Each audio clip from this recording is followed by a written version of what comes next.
Well, well, well, look who decided to make a splash. Jed and company lock up Marcus Stroman before the game gets locked out. This, Cubs fans, is a big deal. We've got Stroman. We've got lockout. More Cubs news coming up next. This is Locked On Cubs.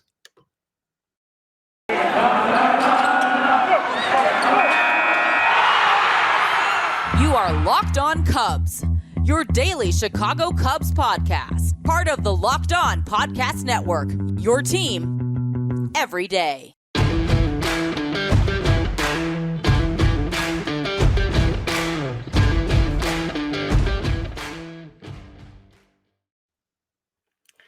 Happy Friday to you. Welcome into the podcast. This is Locked On Cubs, part of the Locked On Podcast Network. Happy weekend. Happy Friday. Plenty to celebrate today. Marcus Stroman, that's right. Marcus Stroman is your newest Chicago Cubs pitcher.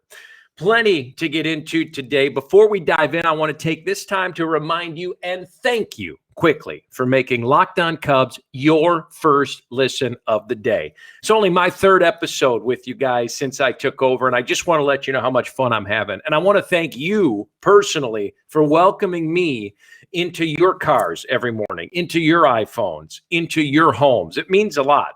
It's great to be with you, talking Cubs baseball. Thank you for making us your first listen of the day. Also want to remind you and ask you, please interact with us socially. It makes the show more fun, makes it more fun for me. I hope it makes it more fun for you. I want to be as accessible as possible. It's going to be things you like. There's going to be things you don't. I ask that we respect each other's opinions and have some fun here, but interact with us socially at Chicago Cubs PA on Twitter for myself, for the show at Locked On Cubs on Twitter. Please engage with us.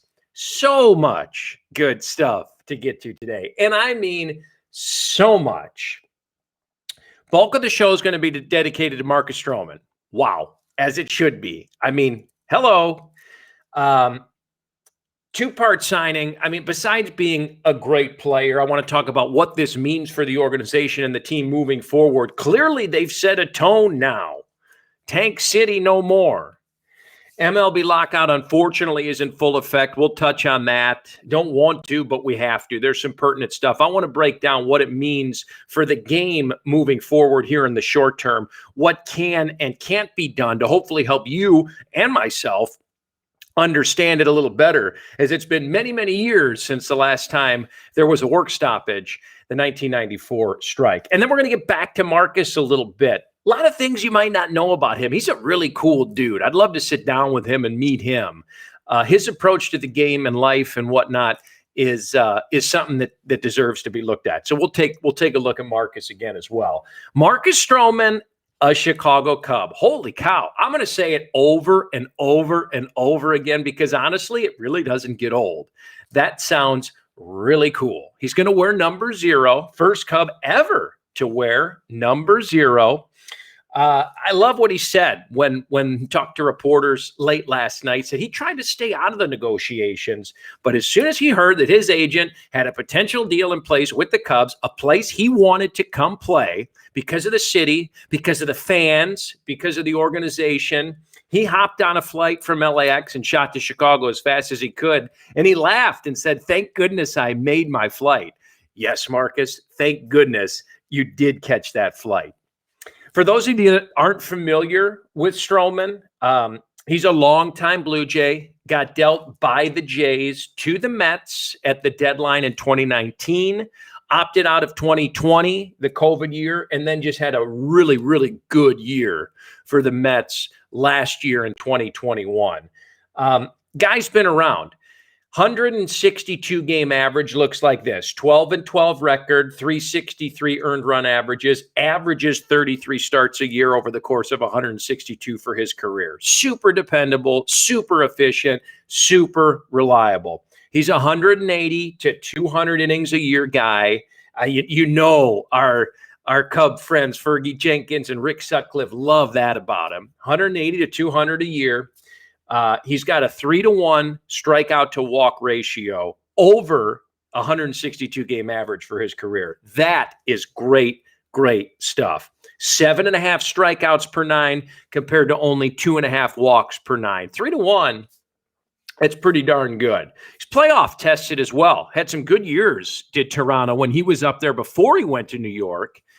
Pitched, I think, in the ALCS in both 2015 and 2016. So you throw him into this rotation, and we'll touch on that in a little bit with what the mix looks like now. But he brings not only a fantastic resume, but he also brings playoff experience, which is huge for a team like this, given the flux they've had in the last several months. We know he's a good pitcher. We're going to talk about the man here a little bit later in the show and how cool of a dude he really is. But what does this mean for your favorite club, our favorite club? First and foremost, you've suddenly got a very solid top 3/5 of the rotation. Stroh, Hendricks, Wade Miley, the waiver deal we discussed yesterday from Cincinnati earlier in the offseason. This three-headed monster suddenly pairs really, really well with the younger, more unproven swingmen back into the rotation. These three can essentially ease the load on that back half and really let them kind of succeed. Whatever you can get from them then is great. So you love having these three up front. Everybody clamored for Jed and company to make a move. When are you going to make a move? When are you going to spend some money? When are you going to make a splash? They're never going to do it. Guess what? They did it. And it's a big one. This essentially, in my opinion, puts an exclamation on what you're trying to do. The ship now the course of the ship has been set. I mean, look at this. You are not a team trying to tank. You're not a team trying to lose 100 games and nail a top draft pick. This is a team that has suddenly committed themselves to winning baseball games, not only in 2022, but moving forward as well. The deal for Stroman, 3-year deal, $71 million. So does this make the Cubs an instant World Series contender starting in 2022? Absolutely not. As a matter of fact, they have to follow up, in my opinion, tell me I'm wrong, with a couple other moves. Going back to what I preached about yesterday, you must lock up Wilson Contreras. I'm in love with the idea of Stroh, Hendricks, and Wade Miley throwing to battery mates Wilson Contreras and Yan Gomes all year long. You would have one of the better catching core in the National League with those two guys. Wilson is your main, Gomes coming off the bench, Wilson in that DH role when he's not behind the plate. You also have to shore up the defense in the infield behind him. This is not a secret. This is common knowledge. Bring it Correa in to play shortstop, which there were some rumors the other day that might happen before the lockout. It didn't, but bringing him in at shortstop would be huge. Here's the thing. You look at the defense the Cubs have infield-wise, and we'll touch on this a little bit later. Shoring that up at shortstop would be huge with Correa. This is an interesting stat from Matthew Brownstein of Mets Mesmerized. Over the last 2 years, remember, Stroman did not pitch in 2020. Over the last 2 years, 30.5% of the hits against Stroman in the last 2 seasons have been classified as poorly hit. So that's the third highest total among 57 pitchers who've allowed at least 300 hits in that span. In other words, you must shore up the infield defense behind him. Last year, in all of baseball, not just the National League, all of baseball, Marcus Stroman, 10th most ground ball outs among qualifying pitchers. That is a big deal. I love the guy. We'll get into it a little bit later. I love the moxie. Listen to this quote. You never know what you're going to get in any year. I truly don't think you can go into any year and necessarily say it's a rebuild, because you can have a bunch of young guys play to an incredible level. You can kind of outplay how you're predicted to play. Stroman said, I'm excited to compete here, meaning Chicago, meaning the north side. I'm coming in here to win. Love the moxie. Cannot wait to see him pitch in a Cubs uniform in 2022 and beyond. Coming up shortly, Want to talk about Stroh a little bit more, and they locked him up before the game got locked out. Unfortunately, that lockout means we've got somewhat of a stoppage here for the time being. I want to dissect it. I want to break down the stoppage so it's easier to understand for you and for me, and kind of show what players and the league can and cannot do in the ensuing months until we hope the lockout ends. Before we get to that, I want to talk about Built Bar. You guys know I mentioned it. I'm really particular about my diet. I watch what I put in my body. This holiday season, I want you to try Built Bar. Grab the protein bar that tastes like a candy bar, or even better than a candy bar. Built Bar is filled with so much holiday goodness, rich and decadent flavor, and it's covered in chocolate. But amazingly, it's low in calories, it's low in sugar, it's low in net carbs, and it's low in fat. But the protein is through the roof. You get the best of both worlds. Built Bar is delicious and healthy as well. There are so many flavors. You're going to have a hard time choosing. I promise you that. Will you have raspberry or mint brownie, cherry, or my favorite, double chocolate? How about cookies and cream or peanut butter brownie? That sounds good too. Built Bar gives you the extra fuel that you need to bust down those mall doors and battle all the holiday shoppers. Because it's the season of peace and love. Do me a favor. Don't bring up your favorite Built Bar flavor at family parties. People are so passionate about their favorite, they'll fight you for it. You friends with Santa? Well, tell Santa to throw a few Built Bars in those stockings. With so many flavors, they'd make anyone's Christmas morning a happy one. Do me a favor. Go to Built.com and use promo code LOCKED15. You're going to get 15% off your order. That's right. Built.com. Use promo code LOCKED15. Plenty more coming up right here. You're listening to Locked On Cubs. Back in action here, Locked On Cubs. I'm your host, Andrew Bellison. We are celebrating Friday. We're celebrating the weekend with the newest Cubs hurler, Marcus Stroman. Great to have him on the north side. Want to thank you once again for making us your first listen every day. We appreciate it. I love spending 20, 25 minutes in the morning with you, and we're so happy that you've downloaded us. Find us wherever you find your favorite podcast. We are free on all platforms. And again, engage with us on social media at Chicago Cubs PA and at Locked On Cubs. More Stroman coming up in a little bit because I'm obsessed with this guy. He's a phenomenal pitcher, but the guy himself, from everything that I've read about him, is even more impressive. And I want to dive into a few of those things. Some things you might not know about Marcus Stroman, and he's already he's made an impact already without stepping on the field at Wrigley yet in his career, and never pitched at Wrigley Field. He made mention of last night, which is interesting enough after spending the bulk of his career in the American League.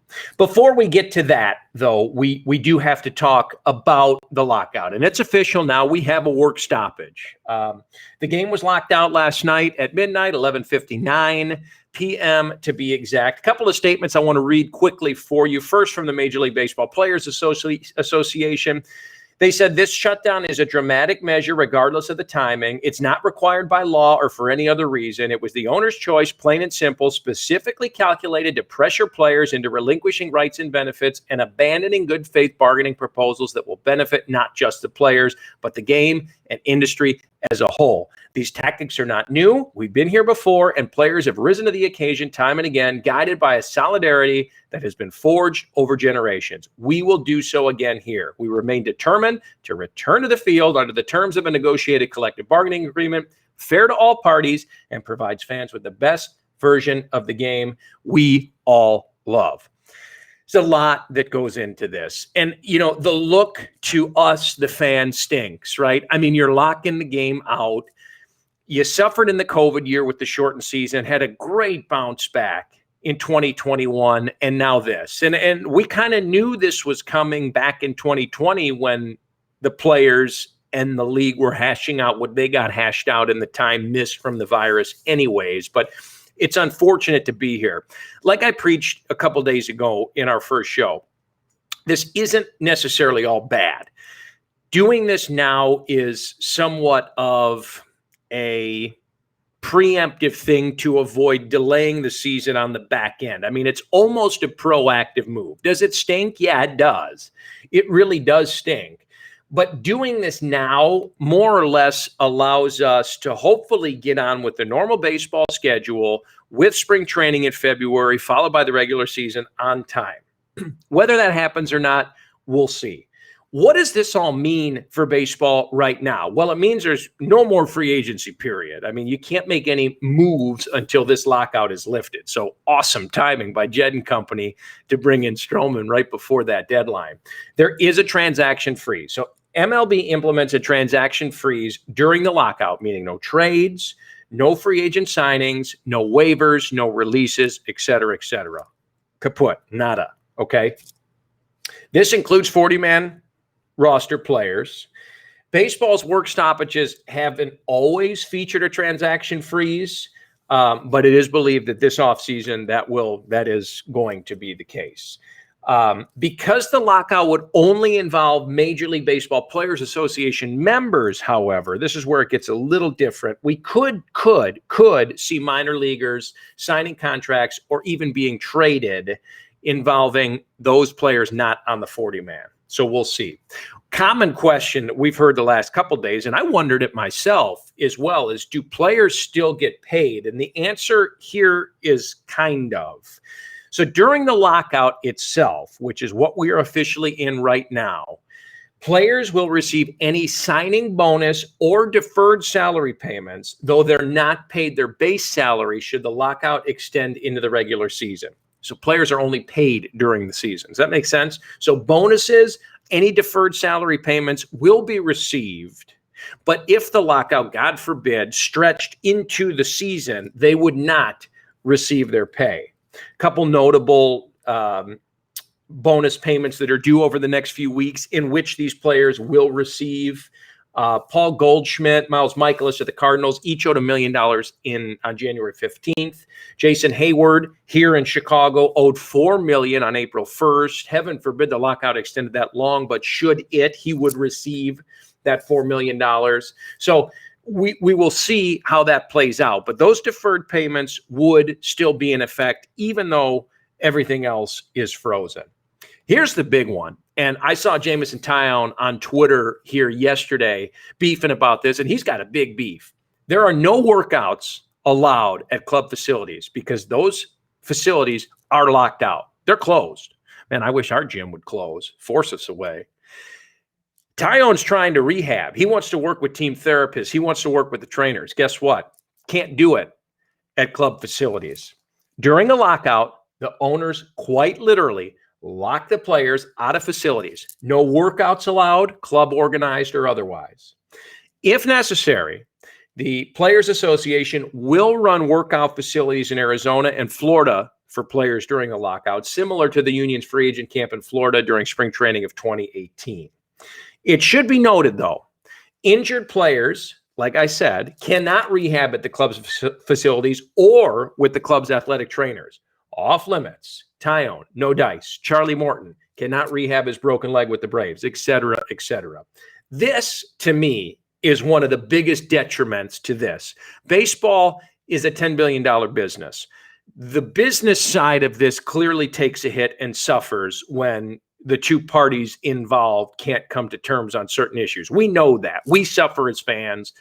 The teams suffer. The players suffer. The game goes away for a while, even though we're not in season. But when these players who are trying to better themselves in preparation for next year can't do that at team-provided facilities with team-provided physicians and trainers, to me, that's the true crime. That's sad. Also asked a lot of players can play elsewhere, and the answer is yes. During the lockout, players would be allowed to play in winter leagues, independent leagues, and even professional leagues overseas, Japan, Korea, etc., depending on the length of the Major League Baseball lockout and how long it lasts here, putting a stop to our normal activities. There's a precedent here, and as many NHL players played overseas in Europe and Russia during the league stoppage in 04 and 05. So the Major League Baseball Players Association would fight any attempt by a team or MLB itself to block a player from playing in another league during the lockout. So don't be surprised, depending on the length of this, if you see some of your favorite players pop up elsewhere in the winter leagues, or even out of, in professional ball outside of the country as well, just to get their reps in as we move forward. Bottom line, it stinks. The good news is this is happening now, first week of December, hopefully getting both parties, the players, owners, to hash things out to where they need to be. So middle of February, we've got pitchers and catchers reporting, and baseball resumes as normal. It's a long way away, although this might seem like doomsday now. It really is better to do this now, if it has to be done at all, than come February. So we'll see. Proactivity in this case, in my opinion, is a good thing. More Marcus Stroman coming up. Can't get enough of this guy. A couple things you might not know about the newest Cubs hurler. Good stuff coming up. BetOnline has you covered all season with better props, better odds, and more lines than ever before as football season continues to roll into the playoffs. BetOnline remains your number one spot for all the sports action this season. Head to our new updated desktop or mobile site and sign up today and receive 50% when you sign up. That's a welcome bonus on your first deposit, 50%. That's right. Use the promo code LOCKEDON. That's LOCKEDON to receive your bonus. BetOnline, the fastest and easiest way to bet all of your favorite sports. More Locked On Cubs coming up next.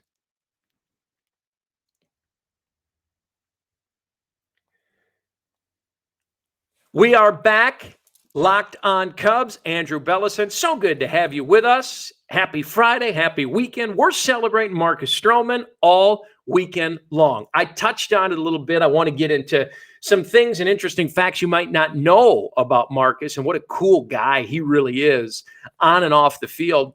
This is big because not only did it bring a big-time starting pitcher to the north side, which they so desperately needed, you signaled to us Cubs fans that this is the direction we hoped you would go. I mean, there is no such thing as a surrender this year. Cubs look to be competitive in 2022 and beyond, and this is a big signal for that. Now, we hope the lockout is brief and there's more action on the other end, but we'll have to wait and see.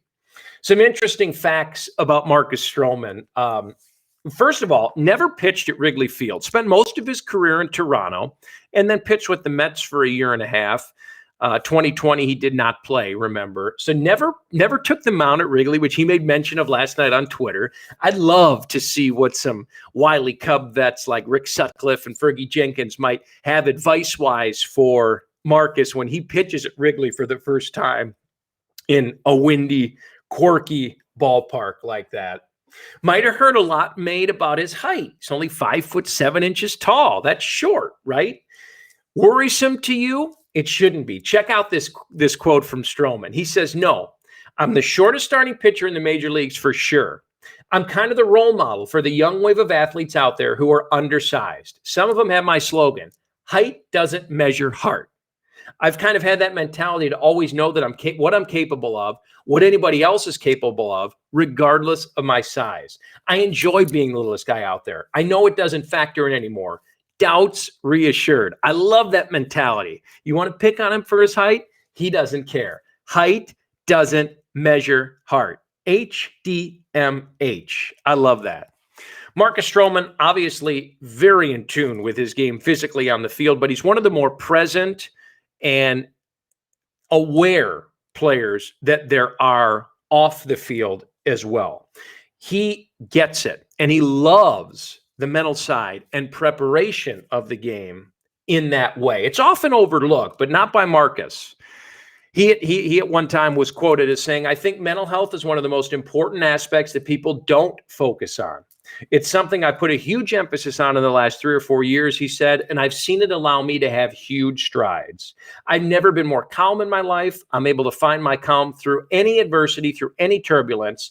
He wakes up and meditates, he says. "I read a lot. I keep a very small circle of people. I Try to find time in nature always, whether it be grounding, going for barefoot walks on the beach or in the grass, or being by the water. Marcus, you are a cool dude, man, and we don't even know you yet, but just so pumped to have you on the north side. You've got $1 million smile, you've got a golden arm, and you seem like a heck of a good dude. Welcome to the north side. We are super pumped to have you pitching at Wrigley Field. That's going to be a wrap for the week. It was great to be with you this week. I just want to thank you again for welcoming me into your homes and your cars and your smartphones. It has been such a blast. We'll be talking plenty more lockout next week. Hopefully it's a quick fix and we're back on to the ongoings of the free agent winter market here in Major League Baseball. Before we move on, I want to take this time to ask you to make your second listen of the day. Locked On Bets. It's your daily one-stop shop for all of your gambling needs. Hosted by your boy Q, with expert analysis and insight from Lee Sterling. It's free and available on all platforms. Enjoy your weekend. Behave yourselves. I'm Andrew Bellis, and this has been Locked On Cubs. Find us wherever you find your favorite podcast. We'll see you Monday. Have a great weekend.